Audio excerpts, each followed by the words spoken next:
Bintang tamu kita kali ini adalah Agung Praba Maheswari atau kerap disebut dengan Praba. Praba adalah mahasiswa berumur 18 tahun yang senang mengikuti kegiatan di luar kampus. Salah satu kegiatan yang diikuti adalah KMHD atau Keluarga Mahasiswa Hindu Dharma. Hai guys, welcome back again with me, Echa. Yang kali ini bakal nemenin kalian semua selama 1 jam ke depan di podcast Biru Baca, Bincang Seru bareng Echa. Nah, kali ini kita bakal ngomongin sesuatu yang nggak biasa nih, karena agak sedikit brainstorming dan tentu juga menambah wawasan kita sebagai anak kos Indonesia nih. Dan tentunya nih, untuk membawakan materi yang seru banget, aku nggak sendirian dong. Ini kali ini ditemani, dibersamai oleh teman aku, Agung Praba dari FKM Undip 2022. Hai Praba! Hai semua, hai Echa, makasih udah ngundang Apa aku di kabar sini. nih? Baik dong. Apa kabar nih Praba? Echa gimana? Alhamdulillah baik banget. Diberi kesehatan bisa ketemu sama Praba walaupun cuma online ya Praba. Iya, sayang banget ya nggak bisa face to face langsung, tapi nggak apa-apa dong. Nggak Iya, akan mengeluarkan nggak semangat apa-apa kita dong. untuk ngebahas materi yang menarik banget hari ini, ya nggak? Betul banget. Tapi kita harus spill nggak sih, kali ini nih kita mau bahas apa sih di podcast kali ini? Iya dong, apa tuh Ca? Jadi kali ini aku dan juga Praba akan membahas tentang kesehatan anak kos Indonesia. Waduh, ini udah titel anak kos udah melekat banget ya kayaknya sama mahasiswa ya. Yang akan dibawa selama 1 jam ke depan oleh aku dan juga Praba. Nah, bener banget. Seperti yang kita tahu ya teman-teman, sebagai anak rantau ya, anak kos gitu kan, kita tuh pasti lagi bingung-bingungnya untuk mengatur pola makan kita. Jadi kadang masalah kita itu kalau nggak kitanya skip makan atau pola makan yang nggak teratur, ditambah kita itu suka bingung gitu mau beli apa hari ini, mau makan apa hari ini, ya nggak Ca? Betul banget, itu aku relate banget, Mbak. Karena ini tuh pasti udah jadi masalah umum anak kos. Bingung mau makan apa, bingung hari ini makannya apa. Kalau makannya itu terus bosen. Ujung-ujungnya kita jajan sembarangan nih, Mbak. Belum lagi ya, sebagai seblak lovers, terus juga gacoan lovers, makan-makan pedes kayak gitu kan bikin lambung kita tuh nggak sehat ya kalau misalnya kita makannya secara berlebihan. Nah, biasanya mahasiswa tuh kayak kita-kita ini kalau misalnya udah kecapean nugas ya udah ujung-ujungnya makannya yang kayak gitu, yang fast food, junk food, soalnya lebih mudah gitu. Nah, ini itu ngelit kita untuk bisa kena MAH atau GERD gitu, Ca. MAH itu jangan dianggap sepele, karena MAH atau yang misalnya secara medis itu disebut gastritis, itu merupakan peradangan pada mukosa lambung akibat iritasi dan juga infeksi. Nah, nanti ketika lambung itu terus-menerus mengalami kegesekan, itu dia akan mengalami kerusakan oleh proses peremasan. Jadi, jika ini terjadi secara terus-menerus, ini akan menyebabkan lambung kita itu lecet dan juga mengakibatkan inflamasi yang disebut sebagai gastritis itu tadi. Nah, yang aku baca-baca nih ya, gastritis itu menjadi masalah kesehatan dengan prevalensi yang cukup tinggi loh, karena ini udah memengaruhi hingga 50% orang dewasa di negara barat.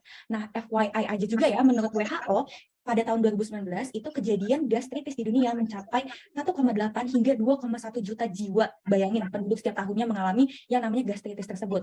Nah, yang bikin mind blowing lagi adalah pada tahun 2019 juga WHO itu menyatakan bahwa persentase angka kejadian gastritis di Indonesia itu mencapai 40,8%. Itu angka yang tinggi banget, Cak, dan jadinya kayak MAH itu nggak boleh disepelekan. Sumpah itu Serem juga ya, Mbak, kalau kita ngeliat based on data nih, apa yang terjadi di dunia tuh ternyata tuh mah nggak bisa disepelein segampang itu gitu. Nah, mumpung ada Praba nih, yang seperti kita lihat dari kesehariannya Praba gitu ya. Boleh nggak sih share dong ke teman-teman pengalamannya Praba selama ini? Gimana sih cara-caranya Praba untuk supaya tetap termotivasi gitu untuk menjaga kesehatan? Di-share dong Mbak ke teman-teman yang nonton podcast ini. Waduh, kalau tips untuk tetap termotivasi menjaga kesehatan tuh agak lain ya, soalnya aku tuh juga anak mahasiswa kan sekarang, tapi aku nih udah sempat mengalami yang namanya MAH. Jadi aku bisa sharing sedikit nih pengalaman aku. Boleh ya aku share ya? Boleh banget. Gimana tuh gimana? Nah, jadi ketika aku masih belum menjadi anak kos ya, anak rantau, itu kan makanan tuh masih disediain sama keluarga gitu kan. Jadi bisa dibilang pola makan aku saat itu teratur banget, kayak 4 sehat 5 sempurna lah. Karena setiap kita makan tuh ada sayur, ada buah, dan juga kan makannya rame-rame ya. Jadi kelihatan hangatnya keluarga gitu. Jadi Terjamin ya Mbak kalau moodnya di untuk makan tuh rumah. ada.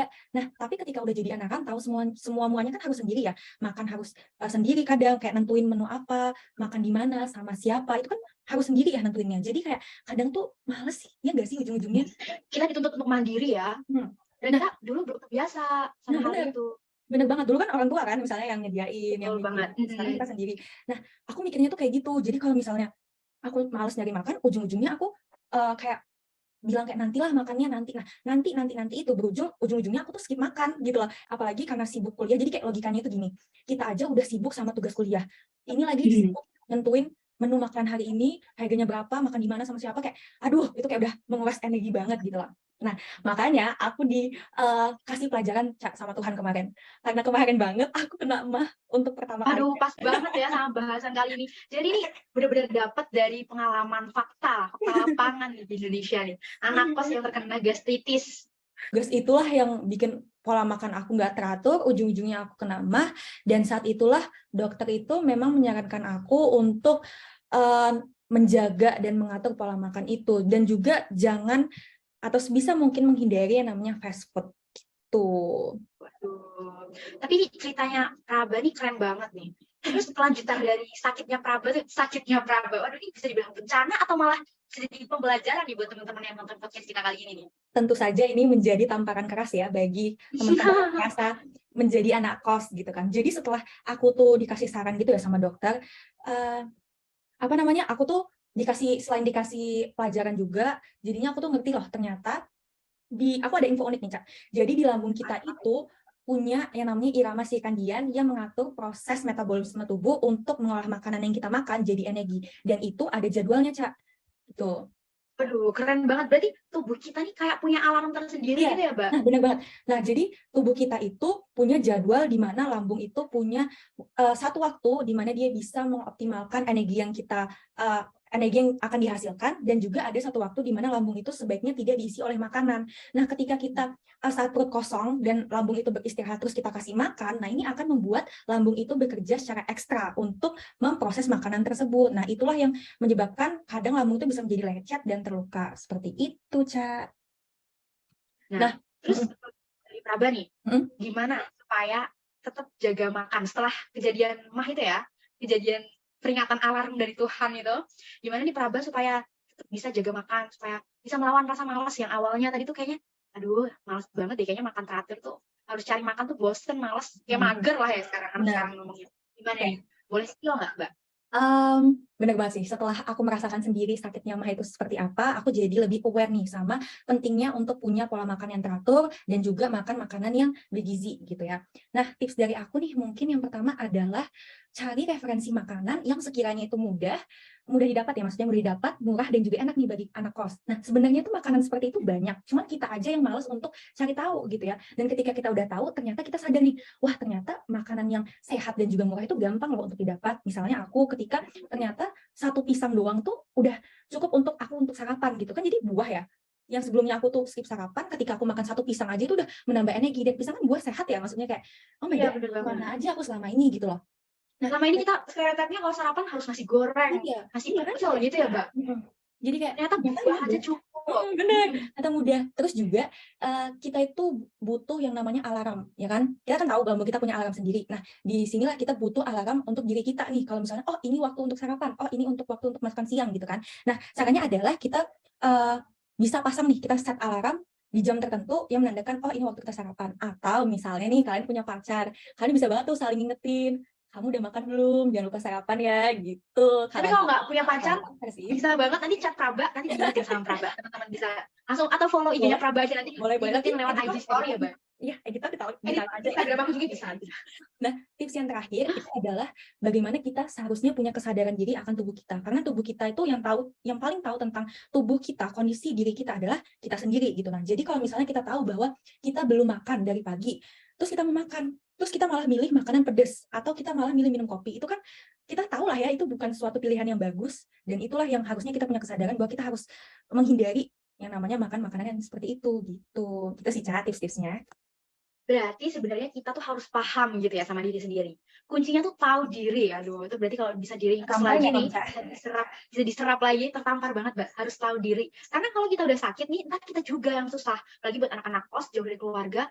Nih kalau kita sakit kan, kayaknya agak mellow ya, agak suasananya tuh susah gitu kalau sakit di perantauan gitu. Nah, untuk bener banget nih, aku setuju banget sama apa yang udah diomongin Praba, karena kesehatan tubuh itu juga penting buat kita. Selain untuk diri kita sendiri, itu juga buat feedback yang akan kita kasih ke sekitar. Apa yang kita kerjakan itu pasti akan maksimal, Mbak. Ya nggak, Mbak? Setuju banget ya? Setuju banget.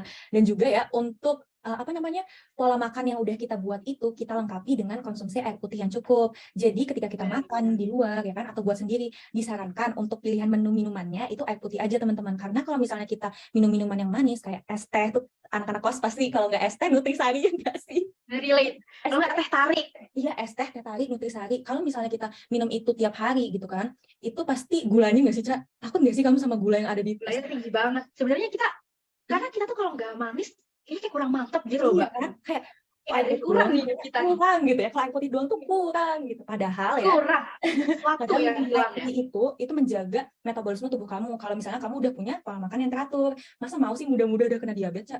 Serem nggak sih? Iya makanya serem banget. Kalaupun kita nih, misalkan makannya udah sehat, tapi minumnya kayak es teler, nutrisari, es teh terus tiap hari itu namanya menghindari masalah dengan masalah, Mbak. Iya bener Karena banget. makannya sehat tapi ujung-ujungnya kita diabetes ya kan sama aja ya. Nggak jadi mah tapi diabetes malah juga Oh, iya. sama parahnya, Iya, bener bahkan banget. lebih parah nih.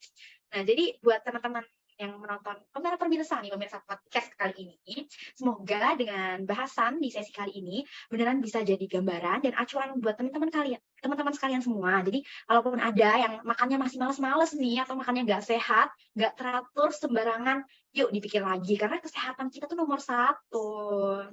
Bener banget. Kesehatan kita tuh mahal harganya ya, Mbak ya. Bener banget. Nah, by the way, ternyata udah nggak kerasa nih, kita udah ngobrol panjang lebar, Praba, dan kita udah berada di penghujung acara. Aku mau mengucapkan terima kasih yang sebesar-besarnya buat teman-teman yang udah menyaksikan podcast ini dari awal sampai akhir, udah senantiasa membersamai kita juga ya, Mbak, biar kita nggak sendirian banget. Dan aku juga terima kasih ke Praba nih, yang udah membersamai aku, yang udah ngasih info nih, ngasih pengalaman yang luar biasa supaya aku tentunya dan juga teman-teman yang lain bisa belajar tentang kesehatan anak kos yang ternyata harus dijaga, yang nggak bisa disepelein ya, Mbak. Benar banget. Terima kasih juga Echa udah mengundang aku hari ini. Makasih juga teman-teman yang udah nonton sesi bincang-bincang sama Echa hari ini. Semoga aku senang banget sih bisa sharing pengalaman aku sebagai anak kos dan juga mahasiswa di masa sekarang ini. Semoga cerita dan juga pengalamanku ini bisa jadi lesson learn buat teman-teman dan bisa bermanfaat juga. Thank you. Semoga bisa benar-benar bermanfaat dan benar-benar diaplikasiin ya, Mbak. Jangan cuma ngeliat podcast cuma buat ngeliat kita doang nih. Waduh, parah Iya, tuh. benar banget. Nah, semoga sesi kali ini bisa membuat kita semua semakin termotivasi dengan kesehatan diri sendiri. Oke, teman-teman, kayaknya sampai di sini aja biar nggak bosen juga nih sama podcast kita. Pastiin untuk selalu stay tune di podcast-podcast kita selanjutnya. Bye-bye, see you on my next one.